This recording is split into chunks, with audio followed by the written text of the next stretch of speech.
Blood has a smell, sweet and metallic like copper pennies left in the sun. Mix it with sweat and fear and the antiseptic we use to clean wounds, and you get a smell that never leaves. It's in my hair, my clothes, my skin. I scrub and scrub, but it's still there, always there. That smell hit me the moment I walked into the field hospital. My first day, my first hour, my first minute in Vietnam. And I knew nothing I'd learned in nursing school had prepared me for this. My name is Catherine Walsh. Katie, I'm from Boston, South Boston, Irish Catholic family, 5 kids. I'm the oldest. My father was a cop. My mother stayed home with us kids. We didn't have much, but we had enough. I went to nursing school at Boston College. Graduated in '67, 22 years old, full of idealism about helping people, saving lives, making a difference. The Army was recruiting nurses, good pay, adventure, a chance to serve your country. I signed up in November '67. My mother cried. My father was proud. My boyfriend Tommy broke up with me, said he couldn't handle me going to a war zone. Said he'd wait for me, but I could see the lie in his eyes. They trained us at Fort Sam Houston in Texas. 6 weeks of military medicine, combat nursing, triage procedures. They showed us films about Vietnam, about treating mass casualties, about working in austere conditions, about staying calm under fire. The films didn't show the blood, didn't show the smell, didn't show what a 19-year-old looks like with half his chest blown away, still conscious, begging you to save him. They couldn't show that. If they had, none of us would have gotten on the plane. I deployed in March 1968, landed at Tan Son Nhut Air Base outside Saigon.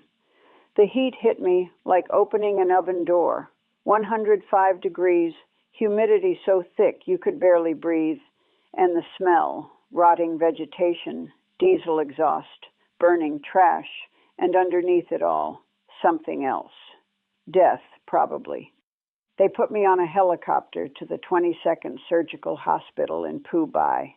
Flew over jungle and rice paddies and bomb craters. Could see smoke rising from villages, artillery fire in the distance. The war was everywhere, all around us. And I was flying right into the middle of it. The helicopter landed. The crew chief yelled over the rotor noise, "Welcome to Vietnam, ma'am. Keep your head down and good luck." I grabbed my duffel bag, ran across the landing pad, and reported to the chief nurse. Major Patricia Reynolds from Georgia, been in country for 8 months. She looked me up and down, fresh uniform, clean face, scared eyes. "You the new nurse?" "Yes, ma'am. Second Lieutenant Catherine Walsh." "You been briefed on triage?" "Yes, ma'am." "Good. We got wounded coming in from Hue, mass casualty situation. You're working trauma. Follow me." That was my orientation, 30 seconds. Then I was in the trauma bay, covered in blood, trying to save boys who were too torn apart to save. My first day in Vietnam, March 15th, 1968. I stopped being Katie from Boston that day, stopped being the girl who wanted to help people, became something else, something harder, something that could watch boys die and move on to the next one without breaking. Had to, because they kept coming and coming and coming. And if you broke, if you stopped, if you let yourself feel what you were seeing, you couldn't do the job, couldn't save the ones who could be saved. So you became a machine, efficient, cold, necessary. That's what my first day taught me. That's what Vietnam taught all of us, how to stop being human so you could keep saving humans. The trauma bay was organized chaos, 6 beds, all occupied, doctors and nurses moving between them, blood transfusions running, monitors beeping, wounded men groaning and screaming and crying. Major Reynolds thrust a pair of surgical scissors at me. "Bed 3, cut away his uniform, start 2 large bore IVs, hang O negative blood, move." I moved. Bed 3. A kid, couldn't have been more than 18. His uniform was soaked with blood, so much blood. I'd never seen that much blood outside of textbooks. I started cutting. The fabric was stiff with dried blood, still wet with fresh. Under the uniform, his wounds.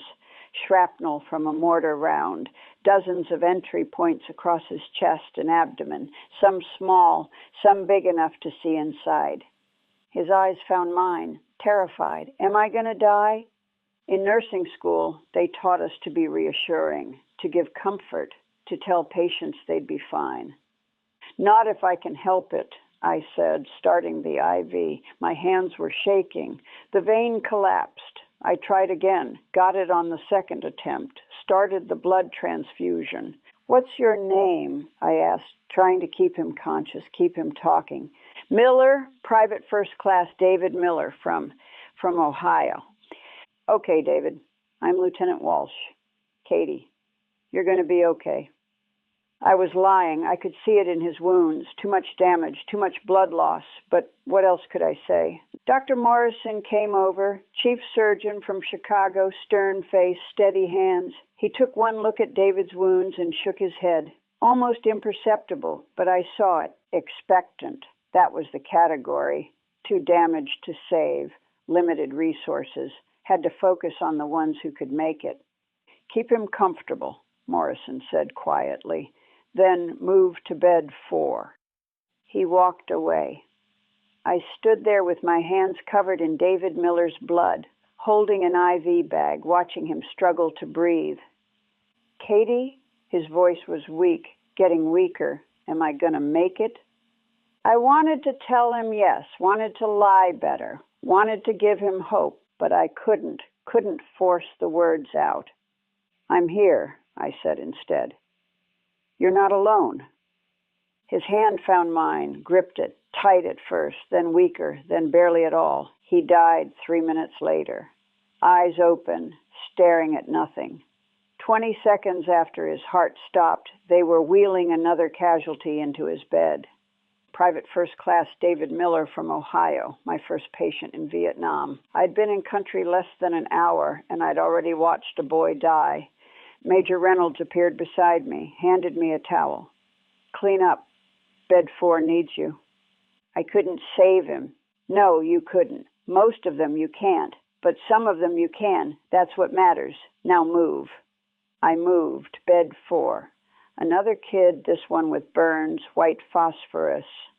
The skin was peeling off his arms and chest. He was screaming. I got to work, debriding dead tissue, starting morphine, doing what I could, not thinking about David Miller, not thinking about his hand going limp in mine, not thinking about how he died alone in a foreign country while I stood there unable to save him.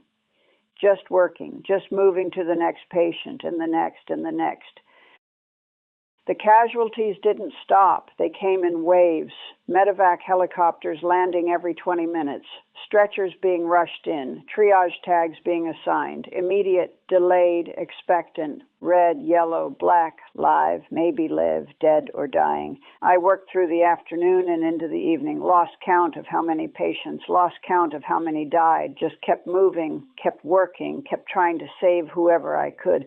A Marine with no legs, conscious, asking where his legs were. They're gone, I had to tell him, watched his face collapse as he realized his life was over at 20 years old. A soldier with a sucking chest wound, lung collapsed, drowning in his own blood. We got a chest tube in, got him stabilized, shipped him to the surgical tent. He died on the table. Dr. Morrison came out, blood on his gown, and just shook his head. An ARVN soldier, Army of the Republic of Vietnam, our allies, gut shot, intestines exposed. No interpreter, he spoke no English, I spoke no Vietnamese. But pain is universal. I held his hand while Dr. Morrison tried to repair the damage. The ARVN soldier kept saying something over and over. I didn't know what it meant. Found out later it meant mother. He was calling for his mother. He died too. Most of them died. The ones who survived were almost worse. A kid from Texas with his face half burned off by a white phosphorus grenade. We saved him. He'd live. But he'd spend the rest of his life with people looking away, unable to meet his eyes, disgusted by what he'd become. Was that mercy, saving him, or would it have been kinder to let him die? I didn't know. Still don't. By midnight, the influx had slowed. The medevacs stopped coming. The trauma bay was quiet except for the moaning of the wounded we'd saved, the ones waiting for surgery or evacuation. I stood at the sink, washing blood off my hands and arms. The water ran red, kept running red, kept scrubbing, but the blood wouldn't come off. Or maybe it was off and I just still felt it. Major Reynolds came up behind me. "First day down. You did good." "I didn't save most of them." "No, you didn't. Nobody does. That's not the job." "Then what is the job?" "The job is showing up, is trying, is being there so they don't die alone." She paused. "And the job is coming back tomorrow and doing it again." I looked at my hands, clean now, but I could still see the blood, could still feel David Miller's hand going limp, could still hear the ARVN soldier calling for his mother. "I don't know if I can do this for a year." "You can't," she said. "Not if you think about it like that. You do it one day at a time, one patient at a time, one wound at a time, and you don't think about tomorrow until tomorrow comes." She handed me a towel. "Go get some sleep. Your shift starts at 0600. I walked to my hooch, a plywood shack with a cot and a mosquito net. Lay down in my uniform, too tired to change. Could hear artillery in the distance, could hear helicopters, could hear someone crying in the hooch next door. I closed my eyes, saw David Miller, saw his wound, saw his hand reaching for mine, saw him dying, opened my eyes. The darkness was worse. At least with my eyes open, I knew where I was. I didn't sleep that night, just lay there, staring at the ceiling, listening to the war outside, feeling David Miller's blood on my hands, even though it was long washed off. That was my first day in Vietnam, March 15th, 1968. I had 350 more to go, 350 more days of casualties, of blood, of watching boys die, 350 more days of becoming something other than Katie Walsh from Boston, 350 more days of learning that nursing wasn't about healing.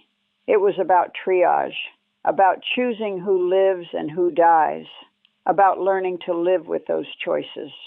My first day taught me all of that, taught me that war wasn't what they showed in the recruitment films, wasn't about glory or heroism or saving lives, and it was about blood and death and the slow death of your own humanity as you learned to stop caring so you could keep working.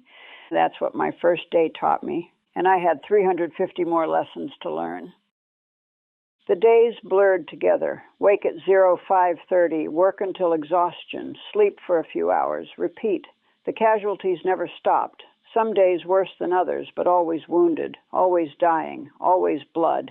I learned the rhythm, learned to triage without thinking, learned to start IVs on the first try, even in moving helicopters, learned to tell which wounds were survivable and which weren't just by looking, learned to lie convincingly. You're going to be fine. This won't hurt.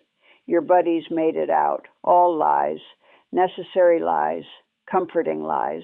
Learn to stop learning names. The ones who lived got evacuated and you never saw them again. The ones who died. Better not to know their names.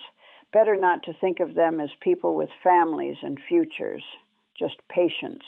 Just wounds. Just bodies. The other nurses helped. We formed a tight group, 15 women in a camp of 1,000 men. We understood what the others couldn't. The doctors saw the wounds professionally, technically. The corpsmen were young, detached themselves differently. But the nurses, we were the ones holding hands, comforting, lying, watching them die. We carried it differently. Lieutenant Sarah Kim from Los Angeles, she'd been there 6 months, took me under her wing those first weeks, showed me how to survive. Don't get close to the patients, she said. Don't write down their names.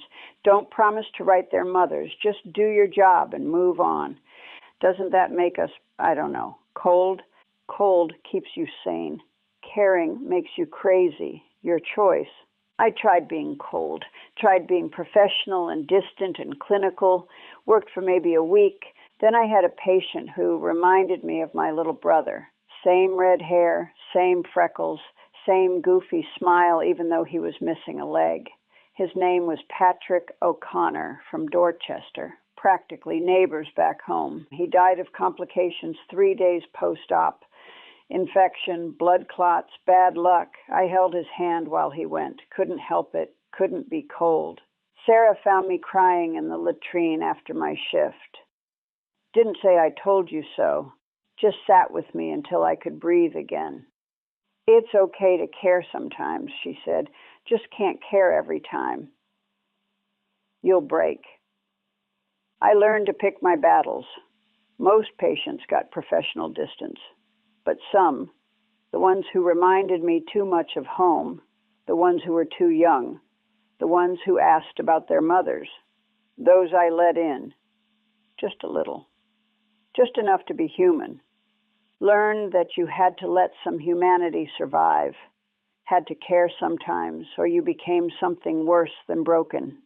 You became dead inside, empty, a machine in human form.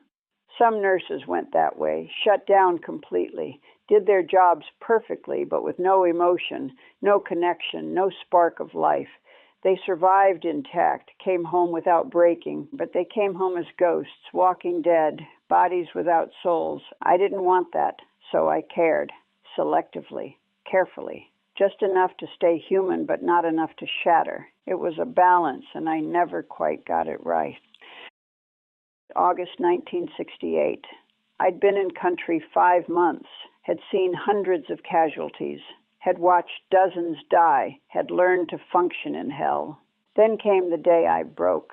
Mass casualty incident, ambush on a convoy, 30 wounded coming in, all at once, more than we could handle.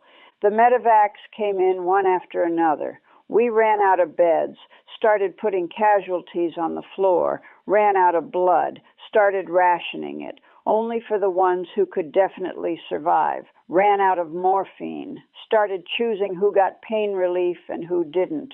Triage became brutal. Immediate care only for those with the best odds.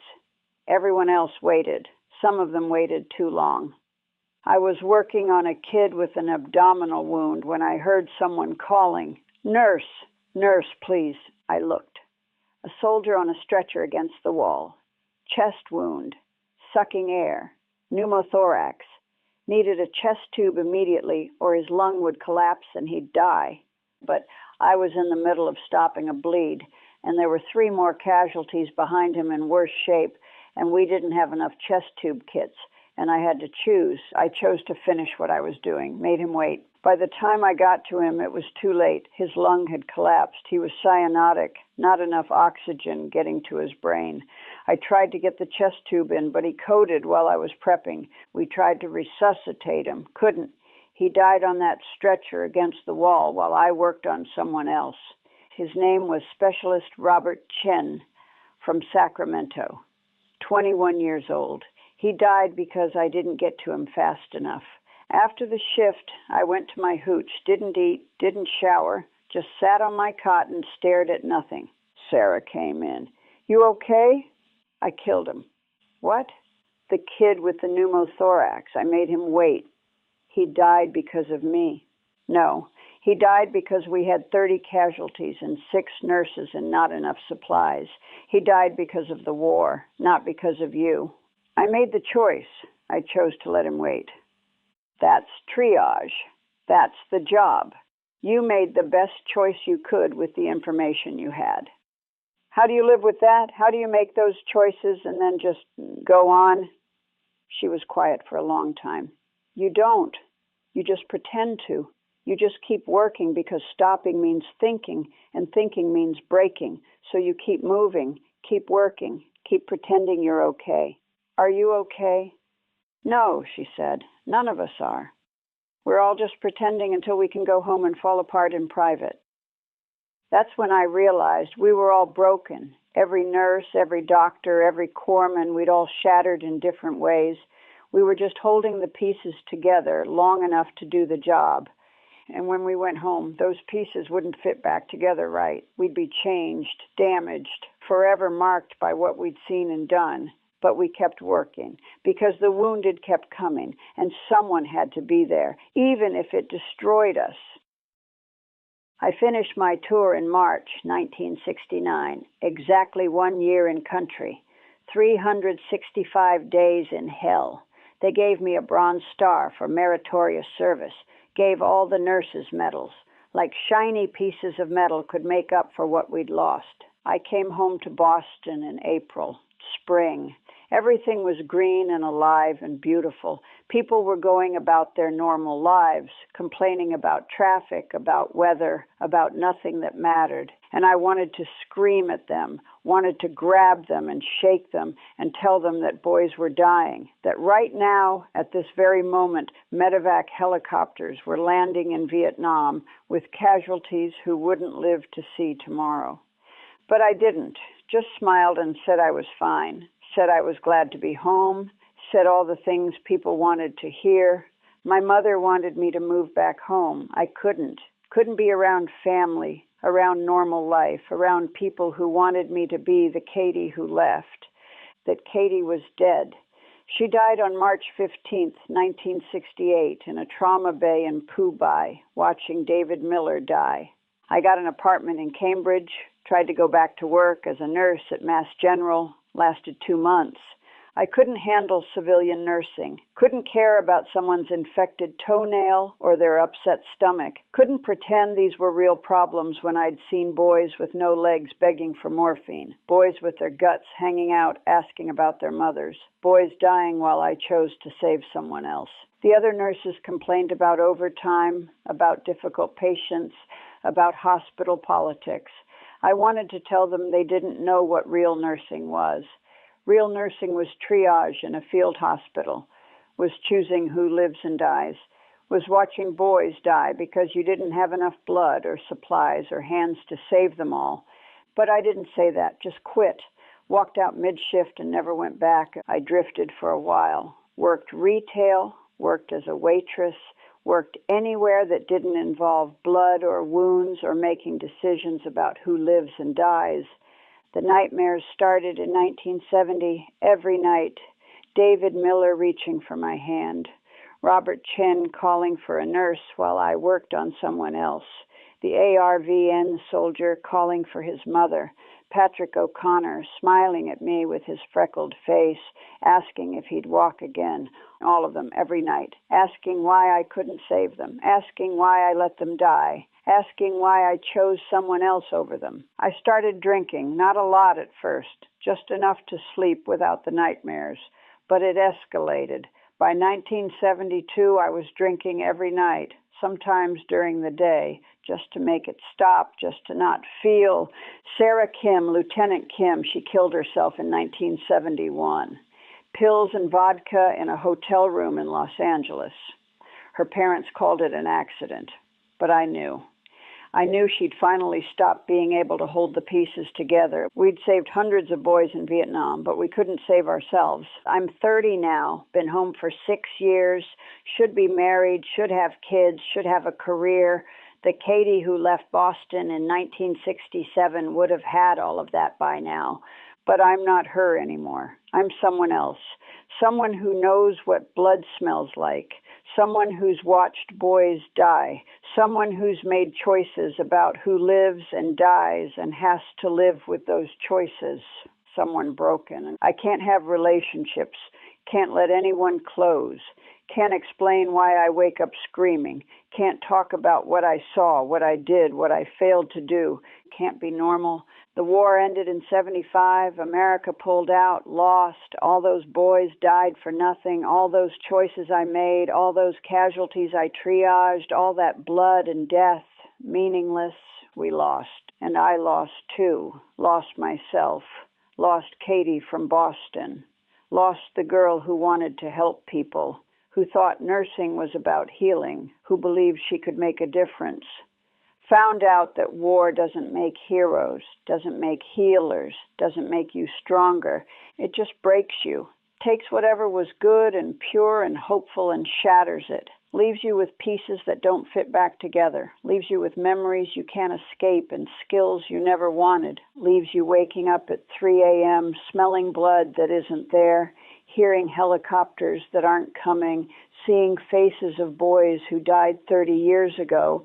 My first day in Vietnam was March 15, 1968. I watched David Miller die, couldn't save him, didn't even know him, just held his hand while he slipped away. That was my first lesson in war. That was my introduction to what I'd be doing for the next year, watching boys die, making choices about who lives and dies, learning to live with those choices. My first day taught me that nursing in Vietnam wasn't about healing. It was about triage, about loss, about learning to function while your humanity slowly died. I learned that lesson well. Too well. 6 years later, I'm still learning it, still making those choices in my head, still seeing David Miller's face, still feeling Robert Chen die because I made him wait, still broken, still trying to hold the pieces together, still pretending I'm okay when I haven't been okay since March 15th, 1968. That's what my first day taught me. That's what Vietnam taught me. How to survive, how to function, how to keep working while everything inside you shatters. But it never taught me how to put the pieces back together, how to be whole again, how to be human again. I don't think anyone learns that. I don't think you can. Once you've been broken that way, once you've seen what I've seen, once you've made the choices I've made, you don't heal. You just learn to live broken. And that's what I'm doing.